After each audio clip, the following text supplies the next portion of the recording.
This particular question arrived in the Codechef's Marchlong challenge. The question name is No Time to Wait. We'll quickly look at the problem, its test cases, constraints, and the implementation, the correct implementation of the code. So the code says the question says that only X hours are left for the Marchlong challenge, and the chef is only left with his last problem.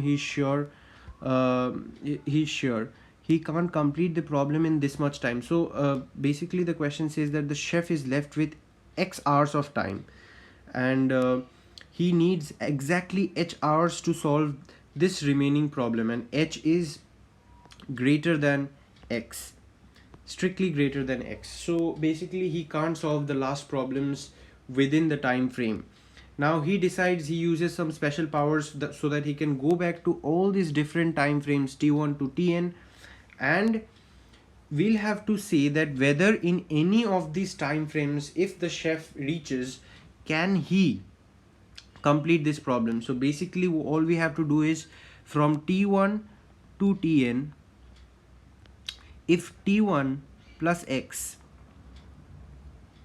right, is greater than equal to h, then we can safely say that chef will be able to solve the problem. Now let us first see the input.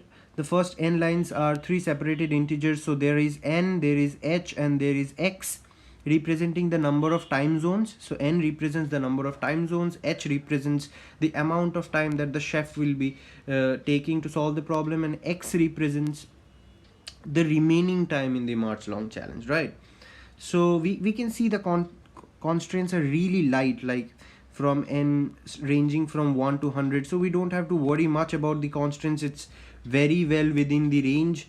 Now let us look for the sample some test cases which would help us. So if we can clearly see that it says that 2, 5 and 3. So basically 2 is the number of timestamps that chef can go back to, 5 is the hours that he'll need to solve the last problem, and 3 denotes the hour remaining, the time that is remaining in the Marchlong challenge. If we see the time snaps, it says 1 and 2. So basically I have 3 hours remaining, and if I go back to this 1, which means we go back in time having 1 hour extra, so we see that 3 plus 1 is still less than 5, so we won't be able to solve the problem. But if we go to this time snap, which is 2 hours prior of this time, then 3 plus 2 becomes equal to 5, and we know that chef will be able to solve the problem if he goes back to 2 hours prior time. We look at another test case also. So basically this is a self-made test case, and you can see here n is the number of time snaps that chef can go back in time, h is the number of hours required to solve, and x is the remaining time. So remaining time is 2 hours. Now we see the first time snap. Can we just go 1 hour behind the current time? If we go, it will be 2 plus 1. We'll have 3 hours in hand, but the question says that h is equals to 6. Chef needs 6 hours to solve the problem. So this is clearly not the case. Time snap 2, can we go 6 hours behind in time? Yes, we can, because 6 plus 2 is strictly greater than 6. So I'll have 8 hours in hand, and chef just needs 6 hours to solve a problem. Test case 3, 2. So if we add 2 plus 2, that is again less than 6. We won't be able to solve the problem. If we take 4, yes. So the overall output of this would be yes. Yes, in any of the time in test case 2 and in T2 and in T4, it is possible. Let's look at an approach of this problem. So what we can do is we can create an array and input all the variables, all the time snaps that we have.